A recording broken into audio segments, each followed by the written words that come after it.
రేవంత్ సర్కార్పై మాజీ మంత్రి హరీష్ రావు విరుచుకుపడ్డారు. ప్రజలు కేంద్రంగా కేసీఆర్ పాలన సాగితే భూములు కేంద్రంగా రేవంత్ పాలన సాగుతుందని విమర్శించారు. అసలు ఏ ఉద్దేశంతో 22A తెచ్చారని ప్రశ్నించారు. పేదల భూములను లాక్కుని అమ్మకానికి పెడుతున్నారని ఆరోపించారు. పార్కులు, ఫ్లాట్లు, అసెండ్ భూములు ఏదీ వదలకుండా విక్రయిస్తున్నారని మండిపడ్డారు. 22 బాధితులకు న్యాయం జరిగే వరకు బీఆర్ఎస్ అండగా ఉంటుందని హామీ ఇచ్చారు.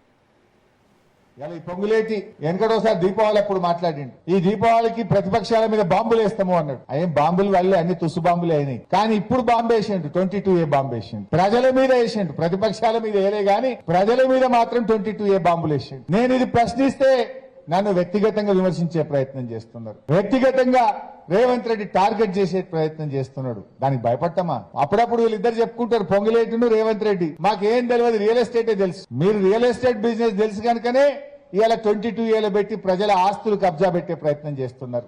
నీకు రియల్ ఎస్టేట్ తెలుసు కావచ్చు మీ ఇద్దరికి, కానీ బీఆర్ఎస్ నాయకులకు ఉద్యమాలు తెలుసు, పోరాటాలు తెలుసు.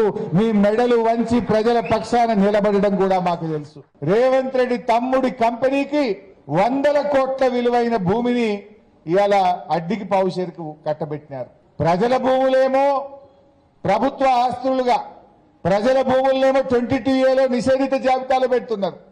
ప్రభుత్వ భూములేమో ఆయన కుటుంబ సభ్యులకు కట్టబెట్టా ఉన్నాడు. ఈ రకమైనటువంటి పరిస్థితి. ఇటు ఎస్సీ, ఎస్టీ, బీసీల భూములు 1,00,000 ఎకరాల అసైన్డ్ భూములు లాక్కున్నది ఈ కాంగ్రెస్ ప్రభుత్వం. పట్టాలు ఇస్తామని చెప్పిండ్రు, పట్టాలు ఇవ్వలేదు. కానీ వాళ్ళ దగ్గర ఏదో 20 లక్షలు 30 లక్షలు ఇచ్చే భూములు తీసుకొని పారిశ్రామికవేత్తలకు కమిషన్ల పేరిట కట్టబెట్టే ప్రయత్నం జరుగుతూ ఉంది. కేసీఆర్ గారు ముఖ్యమంత్రిగా ఉన్నప్పుడు ప్రజలు కేంద్రంగా పరిపాలన కొనసాగించారు. రేవంత్ రెడ్డి ముఖ్యమంత్రి అయిన తర్వాత భూములే కేంద్రంగా ఈ రోజు పరిపాలన కొనసాగుతా ఉంది. విద్య, వైద్యం, infrastructure, drinking water, power sector, ఇది బీఆర్ఎస్ పాలన. మరి రేవంత్ పాలనలో ఏం జరుగుతా ఉంది? ప్రభుత్వ భూములు ఉంటే అమ్మకానికి పెట్టడం, ఎక్కడ భూమి ఉంటే దాన్ని అమ్మడమే అమ్మడం. ఆయన పార్కులు ఇడవడు, ప్లాట్లు ఇడవడు, గజాలు ఇడవడు, ఎకరాలు ఇడవడు, అమ్ముడే అమ్ముడు.